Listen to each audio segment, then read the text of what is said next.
আসসালামু আলাইকুম বন্ধুরা, কেমন আছো তোমরা? আমি আল্লাহর রহমতে ভালো আছি। আজকে আমি খেলতে যাচ্ছি ক্ল্যাশ অফ ক্ল্যান্স আর দেখাবো যে কিভাবে নতুন যে ইভেন্টে এসেছে অর্থাৎ হিরো চ্যাম্পিয়ন ড্রাগন এস্কেপ কিভাবে পূরণ করতে হবে, কিভাবে ড্রাগন ট্রফি নিতে পারবা তাও দেখাবো। এই ইভেন্টটা কমপ্লিট করার জন্য সবার প্রথম হিরো চ্যাম্পিয়ন ড্রাগন এস্কেপের ভিতরে আসতে হবে। আসার পর তোমরা এরকম একটা ইন্টারফেস দেখতে পারবা।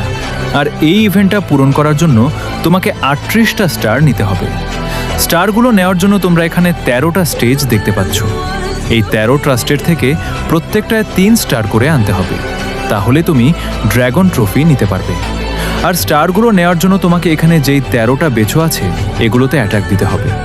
আমি এখন তোমাদের একটা বেচো অ্যাটাক দিয়ে দেখাচ্ছি। এখন অ্যাটাকটা দিয়ে দিলাম, দেখা যাক কি হয়। কিন্তু আমি পারলাম না 3 স্টার আনতে। আর আমি তোমাদেরকে যেভাবে দেখিয়েছি তুমি এরকমভাবে মিশন পূরণ করতে পার। এই ভিডিওটি পর্যন্ত দেখা হবে নতুন কোনো ভিডিওতে। আল্লাহ হাফেজ।